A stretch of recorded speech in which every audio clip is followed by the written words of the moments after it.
Difference क्या है धर्म और रिलीजन में? रिलीजन का मतलब जहां एक ही गॉड हो और एक ही किताब हो, जो उसको माने वो पाक, जो उसको ना माने वो नापाक। जो उस गॉड को माने वो ठीक, जो ना माने, जो उस गॉड को माने वो तो जन्नत में जाएगा, जो नहीं मानेगा वो जहन्नुम में जाएगा। इसको कहते हैं रिलीजन। तो इस्लाम एक रिलीजन है। क्यों? क्योंकि कुरान को आपको मानना जरूरी है, अल्लाह को मानना जरूरी है। जो अल्लाह को मानेगा, जो कुरान को मानेगा वो जन्नत में जाएगा, जो नहीं मानेगा जहन्नुम में जाएगा। क्रिश्चियनिटी एक रिलीजन है, क्योंकि आपको बाइबल को मानना पड़ेगा, जीसस को मानना पड़ेगा। आप मानोगे तो भी आप मानोगे तो ही आप क्रिश्चियन हो, नहीं मानोगे तो आप क्रिश्चियन नहीं हो। लेकिन सनातन धर्म ये रिलीजन नहीं है, ये धर्म है। इसलिए आप राम की पूजा करो तो भी हिंदू, कृष्ण की पूजा करो तो भी हिंदू, शंकर जी की पूजा करो तो भी हिंदू, विष्णु जी की पूजा करो तो भी हिंदू, देवी की पूजा करो तो भी हिंदू, गणेश जी की पूजा करो तो भी हिंदू, वेद को पढ़ो तो भी हिंदू, कुरान को पढ़ो तो भी हिंदू, रामायण को पढ़ो तो भी हिंदू, गीता को पढ़ो तो भी हिंदू, गुरु ग्रंथ साहिब को पढ़ो तो भी हिंदू। और किसी को ना मानो, आस्तिक हो तो भी हिंदू, नास्तिक हो तो भी हिंदू। यह डिफरेंस है।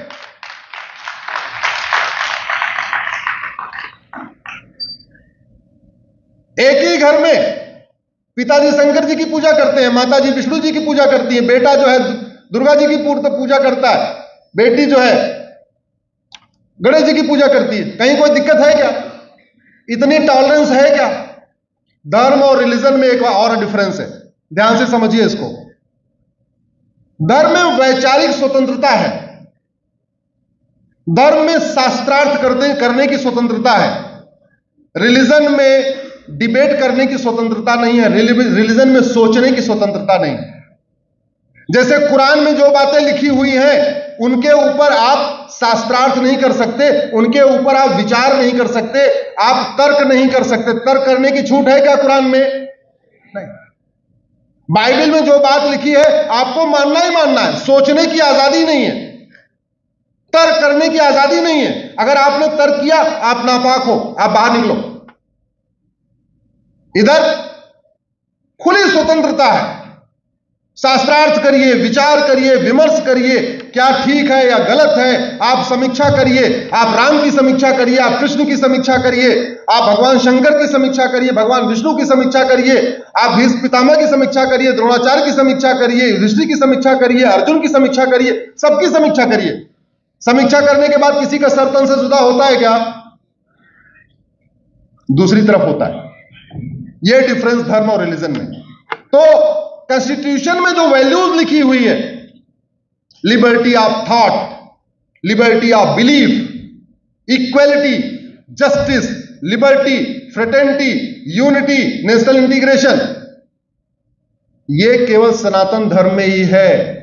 वास्तव में जो बाकी के रिलीजन है भारत में वो कॉन्स्टिट्यूशन के प्रियम्बल के बिल्कुल खिलाफ है। तो सवाल यह बनता है कि अगर कोई किताब कॉन्स्टिट्यूशन के प्रियम्बल के बिल्कुल खिलाफ हो, कॉन्स्टिट्यूशन कहता है इक्वलिटी, सब समान है, अगर कोई ऐसी किताब हो जिसमें महिला पुरुष को समान माना ही नहीं जाता हो, क्या उस किताब को भारत में चलने की, पढ़ने की, पढ़ाने की अनुमति मिलनी चाहिए क्या? भाई अगर भारत संविधान से चलता है तो जो चीजें संविधान के खिलाफ हैं उन पे तो रोक लगानी पड़ेगी। भारत कहता है फ्रेटर्निटी, यूनिटी, नेशनल इंटीग्रेशन, राष्ट्र प्रथम। अब अगर किसी किताब में लिखा हो कि आप वंदे मातरम ही नहीं बोल सकते, तो क्या उसको भारत में चलने की अनुमति मिलनी चाहिए क्या? अगर भारत संविधान से चल रहा है तो सबसे पहले यह तय करना पड़ेगा भारत संविधान से चल रहा है कि नहीं चल रहा है। मैं तो कह रहा हूं चल रहा है, लेकिन जब चल रहा है तो अब समय आ गया है एक्सपर्ट कमेटी बनाई जाए, बुद्धिजीवियों की कमेटी बनाई जाए, ज्ञानियों की कमेटी बनाई जाए और किताबों को देखा जाए कि कौन सी किताब इक्वलिटी सिखाती है और कौन सी किताब इक्वलिटी के खिलाफ है, कौन सी किताब जस्टिस सिखाती है, कौन सी किताब जस्टिस के खिलाफ है। कौन सी किताब नेशन फर्स्ट सिखाती है, कौन सी किताब उसके खिलाफ है, ये करना पड़ेगा। क्योंकि अगर आप देखिए, अगर दुनिया में इतने सारे आतंकवादी संगठन बन चुके हैं और वो बढ़ते जा रहे हैं, तो कुछ तो गड़बड़ है। वो गड़बड़ है, उसकी समीक्षा करना किसकी ड्यूटी है? और आपको ये जान के आश्चर्य होगा, भारत में कुल 5000 सांसद विधायक हैं, 800 सांसद हैं लोकसभा राज्यसभा में और 4200 विधायक हैं। कितने हो गए?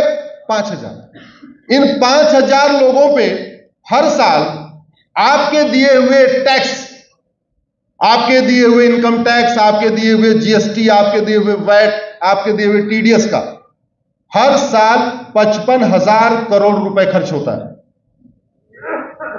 कोई छोटी मोटी अमाउंट खर्च नहीं होती है।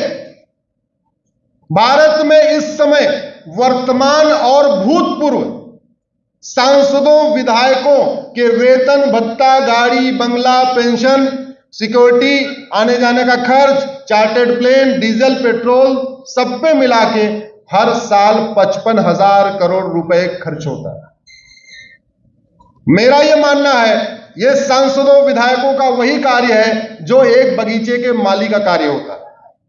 जैसे बगीचे के माली का काम है बगीचे की देखभाल करना, आसपास वहां कोई खरपतवार पैदा न होने देना, कोई बबूल पर आ जाए बबूल को उखाड़ के फेंक देना।